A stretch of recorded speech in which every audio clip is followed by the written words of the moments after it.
Scénario incroyable hier soir en demi-finale retour de la Ligue Europa. Battu 2-0 à l'aller, Valence a d'abord réussi l'impensable en menant 3-0 grâce notamment à cette réalisation du français Jérémy Mathieu.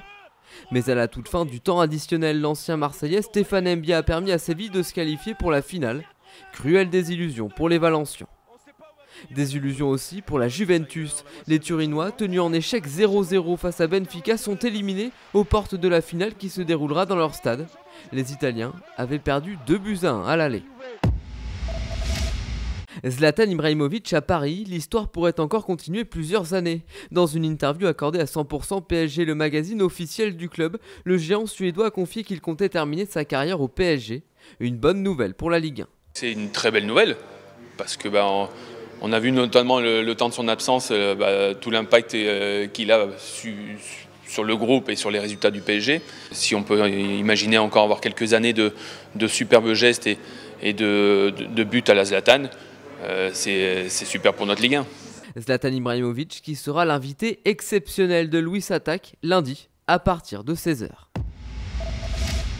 J-1 avant la finale de la Coupe de France 100% bretonne entre Guingamp et Rennes. Ambiance garantie du côté des supporters. Près d'1 millier de supporters à l'entraînement de Rennes. Petit échauffement des cordes vocales avant la finale de demain. Tous les grands classiques y passent, y compris cet hymne au Stade Rennais, reprise du célèbre Dirty Old Town des Pogs.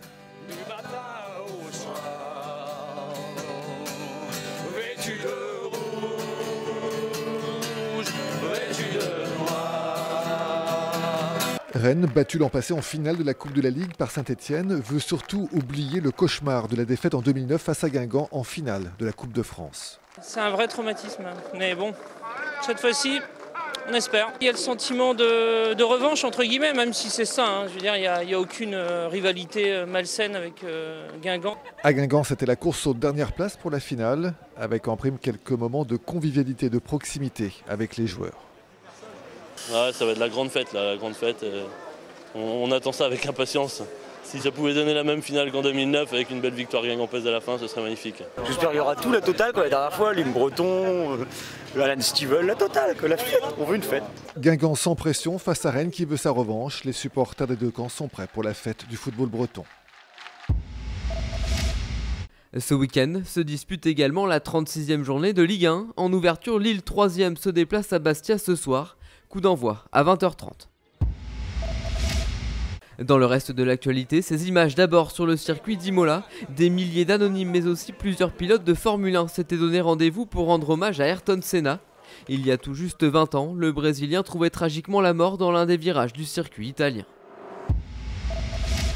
En handball, Chambéry décroche son billet pour la finale de la Coupe de France. Dans leur salle, les Hauts-Savoyards ont battu Nantes 30-27 et conservent ainsi l'espoir de disputer la petite Coupe d'Europe la saison prochaine. L'autre demi-finale oppose demain soir le PSG à Dijon.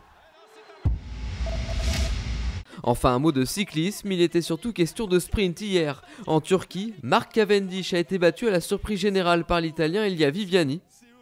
En Suisse, Michael Albazini a lui fait coup double sur les routes du Tour de Romandie. Grâce à sa victoire, le sprinter de la formation Reka Green Edge s'empare du maillot jaune de leader, porté jusque-là par Michał Kwiatkowski.